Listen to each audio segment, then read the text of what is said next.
right? We won't.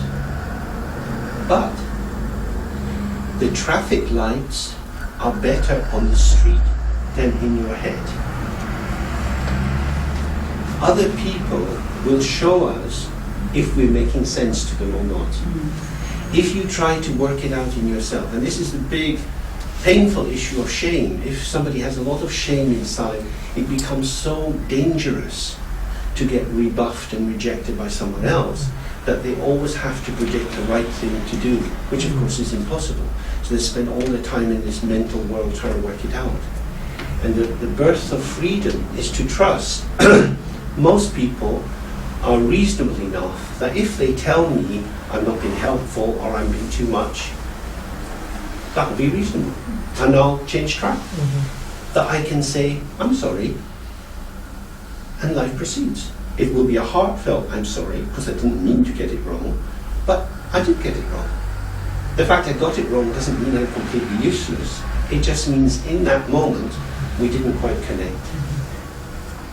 So, I think the more we can model that as therapists, which means not being impulsive, because an impulse for me is something which is habitual. So it's like having some food in the freezer and popping it in the microwave and on the table. And you do it there because you didn't go shopping and you got it in the freezer anyway. So you know, you've learned a few things in therapy, so you give this to the punter because it's not bad food and it's what I know how to do. That's not very good. What we have to do is cook things freshly. But in order to do that, we have to be in touch with ourselves and in touch with them. So the most important thing for that is relaxation. The word mindfulness, traditionally in Pali is Sati, in Tibetan it's Drenpa, and essentially it means remembrance. It's linked with memory. It's recollection. What is to be recollected? The fact that I'm here. That is to say, all of me is here. Where is here? All of this. Subject and object recollected together. This is basic non-duality. There is no firm wall between us. All of here means all the nuances of how the other person is. So it means infinite welcome to the other, infinite welcome to the self. So whenever we are forgetful of bits of ourselves, in particular now we have this increasingly bizarre risk-averse culture. So in order to be a professional, you should never do anything wrong. What is wrong is defined by groups like the HPC, which seem to have a very cruel nose for humiliation of people. This is done in order to protect the public. As we know with children, when they're 2 and 3, if they drop their sweetie on the floor, you should pick it up and stick it in their mouth. And it will help them have their resistance, isn't it? Learning to survive mistakes is part of life. It's part of what people are flogging as resilience. If you protect people from mistakes, if you imagine you're going to see a therapist who will never say the wrong thing to you, who will be so attuned to you that you'll never feel any discomfort, how would that be helpful? Because outside, it's not like that. Outside, we get misattunements all the time. So while we need to have the sensitive attunement so the person can sink into themselves, they also need to learn to find their own voice and come back. So part of it is not using pre-prepared stuff too much, but cooking on the spot. And that involves saying, try this. Oh, if you don't like that, I'll cook something else. I cannot serve you the truth. It's not on the menu, and it's not in any of my recipe books. I've got tasty opinions, snacks of possibility, but not the truth. And then all the hubris, all the inflation could go down if you took that position. And I guess that's about both your expectations of yourself and of what's going to go on in this, because that's a real biggie, isn't it?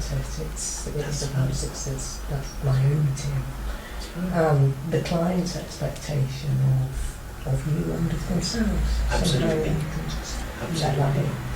But there can't be a guarantee. And the idea that research, especially research done in America under particular conditions, could illuminate precisely the way to behave in a room with somebody here is a madness. It's an absolute madness. How could the abstract directly inform the finely tuned phenomenological account? And yet there's so much that's protocol driven. So much is protocol driven. Indeed. Indeed. So you become a foot soldier. At the end of the Second World War, they had the Nuremberg trials, and Nazi after Nazi said, I was only obeying orders. It's not my fault. You can't shoot me. If I hadn't done that, they would have shot me. So that would be the same for psychotherapists. I was only following the NICE guidelines. It's not my fault. And this, of course, is what happens in surgery. If a surgeon does an operation and they follow exactly the protocol and the patient dies, they say, these things happen. If the surgeon tries some new intervention and the patient dies, then there's an inquiry. So fear comes into us, and following orders and becoming a clone of the system. That's another very good way to go. So part of mindfulness is also thinking, what are these meta movements in the culture up to? How can I take responsibility in that sense of the freedom to respond and hang on to it and not sell it for anything? Because if we betray our own heart, which here means this openness of being, with nothing left, techniques are not going to do the job. Any last thoughts or questions? We're almost at our time. I've got one final thing. As a Buddhist psychotherapist, as an explicitly, what's the place of ethics in psychotherapy for you? Well, ethics is, first of all, doing no harm, and secondly, doing good. I can't guarantee to do no harm, and I can't guarantee to do good. So the place of ethics is always with a big question mark on top. I mean, if we don't know, we don't know. Tibetan Buddhism is full of rituals which you can do for the sake of someone else. Or you can say to someone, you must pray to Tara, or you must do prostrations, or you should go on a pilgrimage, or you should offer some candles, or build a stupa, or do something like that.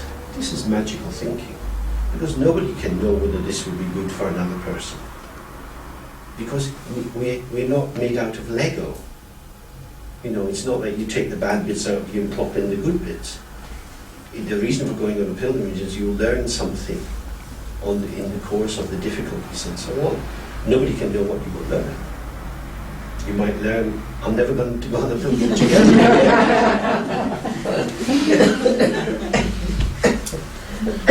Ethics is very important, and it exactly speaks to this issue of avoidance of risk. But sometimes, for example, it might be ethical to insult a patient. Somebody who is living in a bubble of their self-concern, you have the difficult job of popping that bubble. You've got to say, actually, you bore me to death. You come here and you vomit all this crap all over me. Well, what's the point of that? Do you actually see that I'm a human being? You're treating me with such total contempt. I'd feel like giving you a slap. That might be a very reasonable thing to say to someone. That I exist as well, and you are in a state of violence towards me by feeling that you can sit in your monologue and I should turn myself just into a pair of ears. But I am a human being. There are two people in the room. Back. That could be what needs to be done. Will the person like it? No. Could the person complain? Yes. It would be ethical to do it. It would be unethical not to do it. So ethics is very, very difficult, because if the lived state of the other is what we're working with, or we're working on the contact boundary, all you've got is the quality of your presence to tell you what to do. There's no map from outside. It's a very, it's like Carl Rogers wrote that book on encounter groups. And to encounter means you meet and you see what happens in the meeting. There's no buffer zone in between. There's no perspex wall. I think that's where ethics is very challenging. The key thing, of course, is through our own practice especially when we're doing this open meditation, we have the experience of getting caught up in thoughts and carried hither and thither. We also have the experience of guarding ourselves against thoughts. So we have these two extremes, isolation and immersion. The more we understand these positions in ourselves, the more we can track them when they happen in the clinical setting. What we want is the midpoint, is the contact. You know, in the Gestalt system, you draw it as two circles which are touching each other. It means no invasion but no abandonment. Each person is in their integrity but meeting. It would seem to me that's the optimal site of ethics. So, just about that time. It's been a pleasure coming here. It's useful to you in some way. Any last thoughts?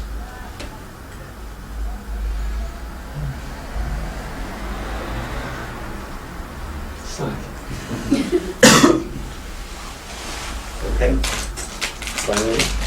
Thanks very much.